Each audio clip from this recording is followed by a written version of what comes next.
Hey there, this is Mark. I'm about to adjust the valves on the Cummins 6.7. I know Cummins says these don't need adjusting, and if they're over spec, then it's time for an overhaul, pulling the head, all that stuff. I don't know what to say. I love this motor. It's my most favorite engine, I guess. I love this engine.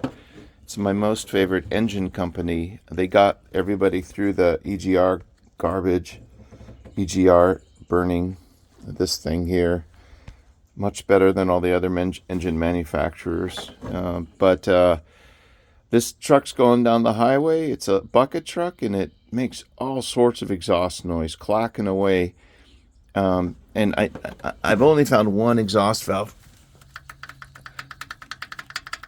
real noisy, right?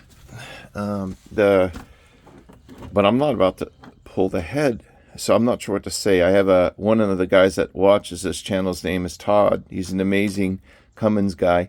I'm curious to see what he's going to say. But essentially, the intakes have 6 thousandths of an inch gap to 15 thousandths, which is the range, and they're all fine. The exhaust is supposed to be 15 thousandths all the way up to 30 thousandths. This guy is like at 31, right?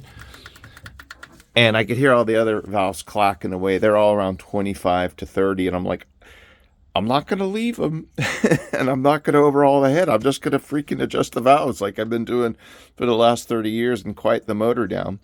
I don't see anything wrong. I'm worried they're going to throw a push rod, though, because usually when they get too clacky like that, the push rods end up getting wedged and bent. So I'm about to adjust them. The way it works is you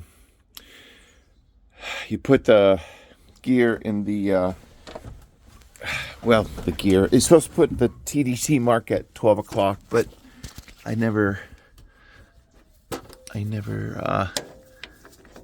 always have a hard time seeing. And then you see, so this thing here, let's see if I can leave the light there. This is a timing gear behind the dampener there. As my light goes out, this guy right here, come on, with the teeth. And then that's a speed sensor, that square block. And you're supposed to put, there's a little bite. It's missing teeth. Let me adjust it here. Sorry about this. It's all one-handed. So I go down a little bit. I believe it will be right.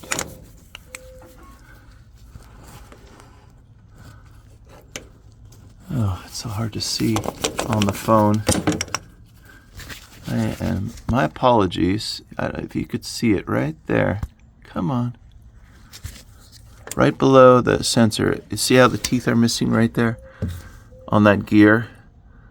You're supposed to put that in the 5 o'clock position. Right now it's in about the 3:30, 4 o'clock position. I pulled it up just for this video. I'm going to put it back at the 5 o'clock position. But essentially it doesn't have to be perfect, right? Most of the time the lifters are not on the lobes of the cam.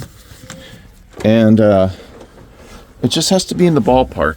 And then the way it works is in the 5 o'clock position for the timing gear for pistons at top dead center number 1, you've got both intake and exhaust that get adjusted.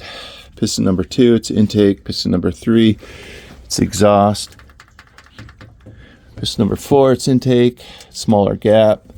Number 5, it's exhaust. Right? So 1 intake exhaust, 2 intake, 3 exhaust, 4 intake, 5 exhaust. You rotate that guy 180 degrees, put the bite mark out of the timing gear back in the 5 o'clock position. And then it'll be piston number 6, intake and exhaust, piston number 5, intake, piston number 4, exhaust, piston number 3, intake, piston number 2, exhaust, piston number 1, don't touch. But I wouldn't do it by this video. Look it up. It's the information's available anywhere. I've got it pretty well memorized, but yeah, I would just look it up and have it printed out as you're doing it.